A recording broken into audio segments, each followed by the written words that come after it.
अस्सलाम वालेकुम, welcome back to my YouTube channel Learnalogy. हमने जो मैथ की सीरीज़ स्टार्ट की क्लास 1 से लेके तो क्लास 1 और 2 की जो मैथ है वो हमने कंप्लीट किए। अब क्लास 3 और 4 की जो मैथ है वो हम साथ साथ पढ़ रहे हैं। तो आज है हमारे पास मैथ क्लास 4 का यूनिट नंबर 3 जो हम पढ़ रहे हैं वो है फ्रैक्शंस को। फ्रैक्शंस में हमने जो है वो एक्सरसाइज 3.3 जो है वो हमने सॉल्व की थी। अब हम आगे की जो हमारे एक्सरसाइजेज है वो हम सीखते जाएंगे और आगे का जो कॉन्सेप्ट है वो भी अच्छे से क्लियर करते जाएंगे। अब हमारे पास है मल्टीप्लिकेशन ऑफ फ्रैक्शंस। अब हमें फ्रैक्शंस में मल्टीप्लाई करना है, तो multiply fractions with whole numbers. अब हमें होल नंबर्स के साथ मल्टीप्लाई करना है फ्रैक्शंस को। तो हम किस तरह से मल्टीप्लाई करते हैं कि यहाँ पे देखिए हमारे पास जो है वो एग्जाम्पल है 5/3/4। अब 5 हमारे पास क्या है, एक होल नंबर है, और 3/4 हमारे पास एक फ्रैक्शन है, एक कॉमन फ्रैक्शन है। तो 5/3 मल्टीप्लाई 3/4 को हम किस तरह से जो है वो मल्टीप्लाई करते हैं। तो क्या करेंगे हम कि हम यहाँ पे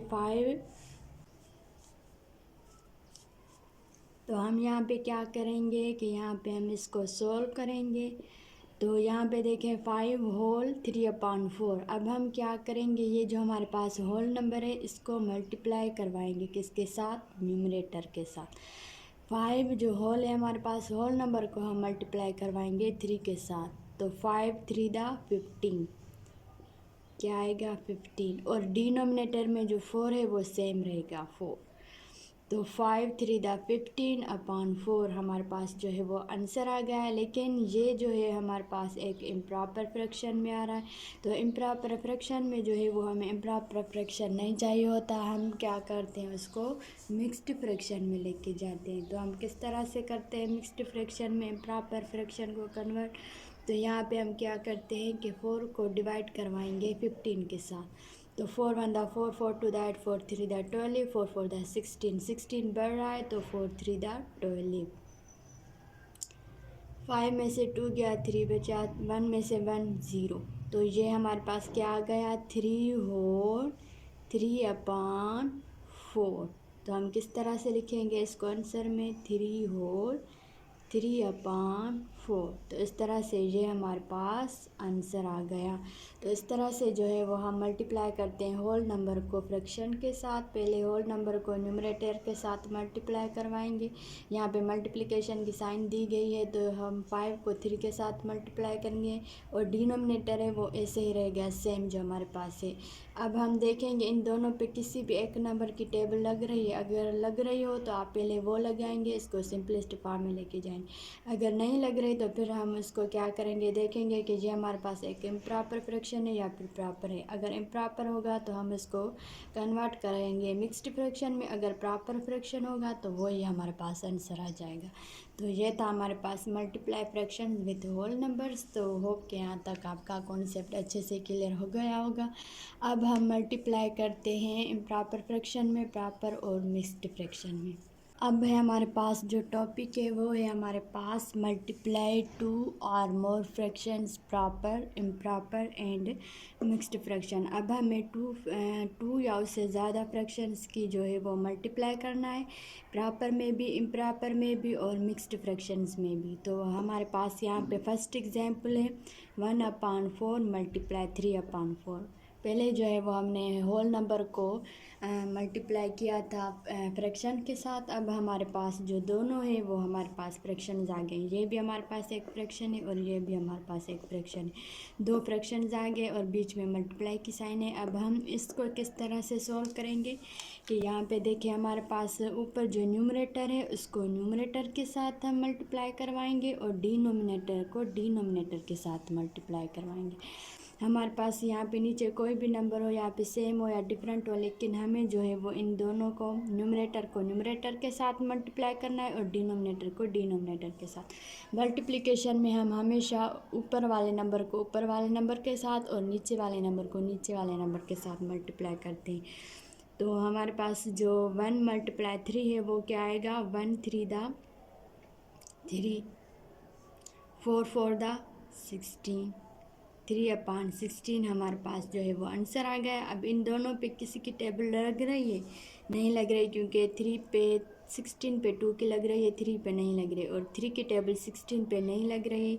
तो ये हमारे पास एक प्रॉपर फ्रैक्शन है, तो यही हमारे पास आंसर आ गया। अगर इम्प्रॉपर होता तो हम इसको मिक्स्ड फॉर्म में लेके जाते, लेकिन ये प्रॉपर है, तो यही जो है वो हमारे पास आंसर आ गया है कुछ एग्जाम्पल नंबर 1 का। हमने न्यूमरेटर को न्यूमरेटर के साथ मल्टीप्लाई करवाया, 1 को 3 के साथ, 1 3 दा 3, 4 4 दा 16।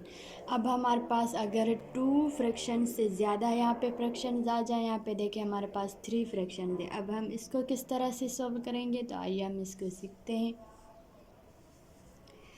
अब हमारे पास है 3 फ्रैक्शंस हैं, 2/9 मल्टीप्लाई 3/5 मल्टीप्लाई 1/2। अब हम इसको किस तरह से सॉल्व करेंगे कि हम क्या करेंगे, इन सब को न्यूमरेटर्स को आपस में मल्टीप्लाई करवाएंगे और इन डिनोमिनेटर्स को आपस में मल्टीप्लाई करवाएंगे।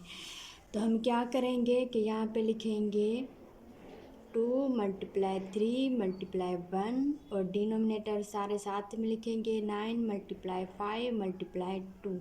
के 2 को मल्टीप्लाई करवाएंगे 3 के साथ, 2 3 दा 6 हमारे पास जो आंसर आया उसको फिर मल्टीप्लाई करवाएंगे 1 के साथ, 2 3 दा 6, फिर 6 1 दा 6। तो हमारे पास न्यूमरेटर में आएगा 6। फिर 9 को 5 के साथ मल्टीप्लाई कराएंगे, 9 5 दा 45 हमारे पास जो आंसर आया है इसको फिर मल्टीप्लाई करवाएंगे 2 के साथ, 9 5 दा 45 2 दा 90। अब 6/90 हमारे पास आंसर आ गया है। तो इन दोनों पे किसी एक नंबर की टेबल लग रही है? जी हाँ लग रही है। अगर लग रही हो तो हम इसको पहले सिंपलेस्ट फॉर्म में लेके जाएंगे, 2 3 दा 6, 245 दा हमारे पास 90 आ रहा है। तो यहाँ पे हम लिखेंगे 3/45।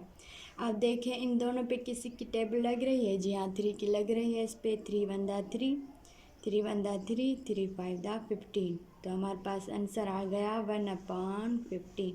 तो जितनी इस पे टेबल लग रही होगी हमें पहले वो लगा के इसको रिड्यूस करना है, इसको सिंपलेस्ट फॉर्म में लेके आना है। फिर हम अगर देखेंगे कि अब मज़ीद इस पे टेबल नहीं लग रही किसी भी नंबर की, तो फिर वो हमारे पास आंसर आ जाएगा। तो यहाँ पे हमारे पास जो आंसर आया था 6/90, वहाँ पे हमने 2 की टेबल लगाई, 2 3 दा 6, 2 45 दा 90। फिर जो हमारे पास 3 और 45 आया वो हमने यहाँ पे लिखा। फिर हमने देखा कि इस पे 3 की टेबल लग रही है, फिर 3 की हमने टेबल लगाई, 3 1 दा 3, 3 15 दा 45। तो अब हमारे पास आंसर आ गया 1/15। तो इस तरह से जो है वो हम प्रॉपर इम्प्रॉपर और जो है हमारे पास फिर 2 या उससे भी ज़्यादा फ्रैक्शन होते हैं तो हम इसको इस तरह से सॉल्व करते हैं। तो होप के यहाँ तक आपका कॉन्सेप्ट अच्छे से क्लियर हो गया होगा। अगर आपको कोई बात समझ में ना आ रही हो तो आप मुझसे कमेंट सेक्शन में भी पूछ सकते हैं। अब मिक्स्ड फ्रैक्शन जो है मल्टीप्लाई मिक्स्ड फ्रैक्शन वो हम कल वाली वीडियो में जो है वो सीखेंगे। तो मिलूँगी मैं आपसे अगले लेक्चर में, तब तक के लिए अल्लाह हाफिज़।